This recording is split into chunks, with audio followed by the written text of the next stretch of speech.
Hey everybody, it's Mitch, and welcome to my next video. Today is Friday, which means it's time for another Dungeons & Dragons video. And today, we're going to be talking about how to roll for treasure again. This is a video that I promised in my last couple of videos, kind of. Definitely the last one, not a little bit, hinted a little in the first one, I think.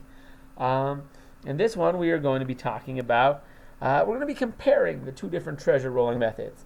The ones from the Dungeons Master Guide and the Rules Compendium, respectively. So, not the Rules Compendium, the Magic Item Compendium. Wow. Rules Compendium is a useful book, though. But, yeah.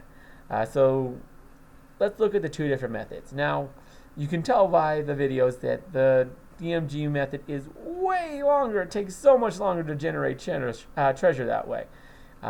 It's just a very complicated method. The Magic Item Compendium method, much more streamlined, much more straightforward. They did a lot of work to kind of take the info and do a lot of that work for you, which is pretty cool.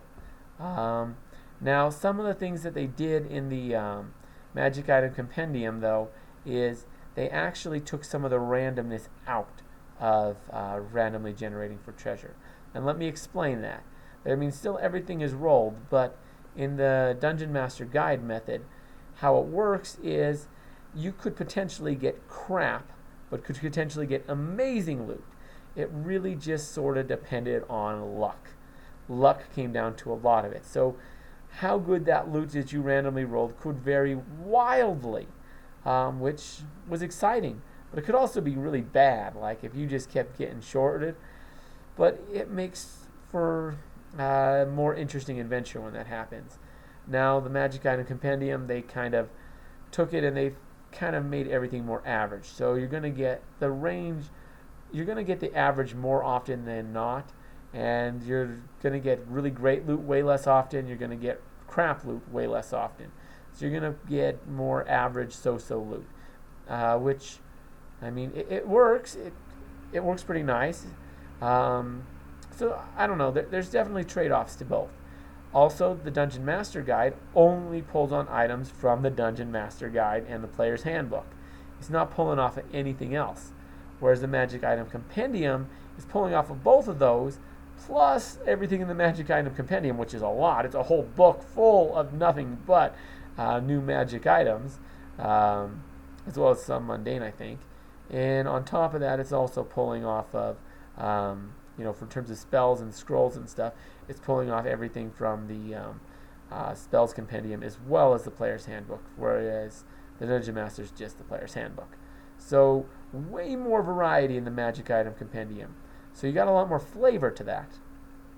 So which method you choose really kind of depends. Now personally, I really like the idea of switching it up, because I've noticed that a lot of the stuff in the Magic Item Compendium, they use the new stuff a lot.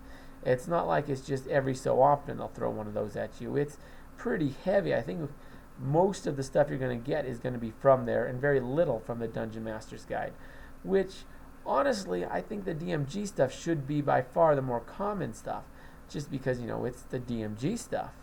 Now what I would do is, personally, I think a 50-50 balance is actually perfect, in my personal opinion.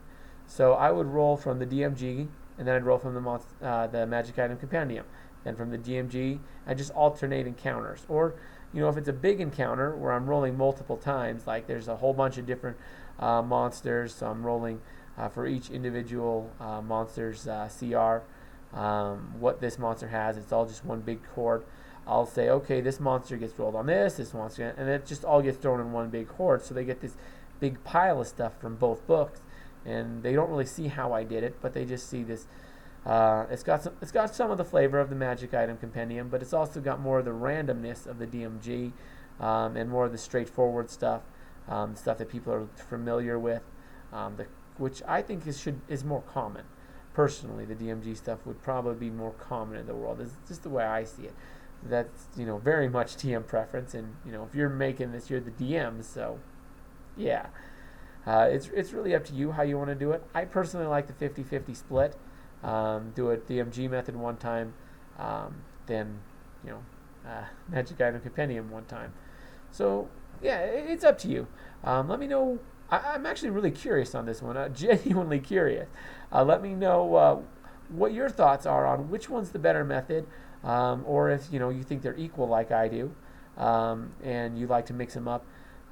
Is there one you use exclusively over the other? Do you have another method of generating treasure? I'd love to hear all this stuff. Leave that in the comments below. Also, if you've enjoyed this video, consider sharing with your friends. In addition, if you haven't already, consider subscribing.